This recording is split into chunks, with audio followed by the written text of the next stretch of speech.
मेरी समझ यह है कि आज तक जगत में संस्कृति, धर्म, काव्य, चित्र, म्यूजिक, संगीत जो भी पैदा हुआ है वो उन लोगों से पैदा हुआ है जो लीजर में थे, जो विश्राम में थे। जिसका 24 घंटे काम में व्यतीत हो जाता है उससे न संगीत पैदा होता, न काव्य पैदा होता, न संस्कृति पैदा होती, न धर्म पैदा होता है। अब तक जगत में जो भी श्रेष्ठतम विकास हुआ है मनुष्य संस्कृति का, वो विश्राम के क्षणों में हुआ है। वे ही कौमें और वे ही युग संस्कृति को जन्म देते हैं जो विश्राम में होते। जैसे एथेंस ने सुकरात को, प्लेटो को, अरस्तु को जन्म दिया, क्योंकि एथेंस बहुत संपन्न था और सारा काम गुलाम कर रहे थे, ऊपर का वर्ग कोई भी काम नहीं कर रहा था। इसलिए अरस्तु पैदा हुआ, सुकरात पैदा हुआ, प्लेटो पैदा हुआ। हिंदुस्तान ने बुद्ध, महावीर जैसे लोग पैदा किए, कृष्ण और राम जैसे। ये सब लीजरली क्लास के लोग थे, ये सब अभिजात वर्ग के लोग थे जिनके ऊपर कोई काम नहीं था। हिंदुस्तान के इतिहास को अगर हम उठा कर देखें तो सारे ग्रंथ ब्राह्मणों ने लिखे जिनके पास कोई काम नहीं था।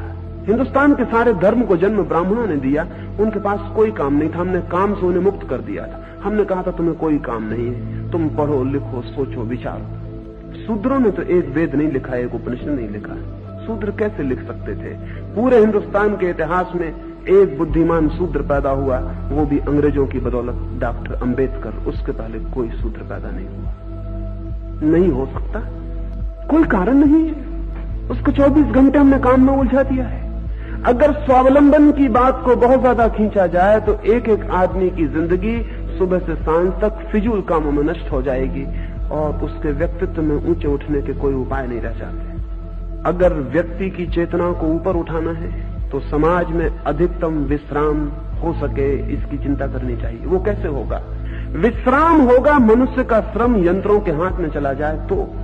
जब तक गुलाम थे दुनिया में तो गुलाम श्रम करते थे, मालिक विश्राम करता था। वो अन्यायपूर्ण था क्योंकि गुलामों की आत्मा को विकसित होने का कोई मौका नहीं मिलता था। किसी आदमी को यह हक नहीं है कि वो दूसरे आदमी की आत्मा की कीमत पर अपनी आत्मा को विकसित करे। ये अन्याय है, ये सीधा पाप है। लेकिन विज्ञान ने एक बड़ा भारी उपकार किया मनुष्य के ऊपर। आदमी का काम यंत्र कर सकता है, आदमी को काम में गुलाम बनाने की अब कोई जरूरत नहीं रह गई है। नई टेक्नोलॉजी सारा काम कर लेगी। आने वाले 50 वर्षों में अमेरिका और रूस में किसी आदमी के ऊपर किसी तरह का अनिवार्य श्रम नहीं रह जाएगा। जिस दिन पूरा समाज श्रम से मुक्त हो सकेगा, उस दिन हम कितनी बड़ी संस्कृति को, कितने महान धर्म को, कितने बड़े काव्य को, कितने बड़े साहित्य को जन्म दे सकेंगे, इसकी आज कल्पना करनी भी मुश्किल है।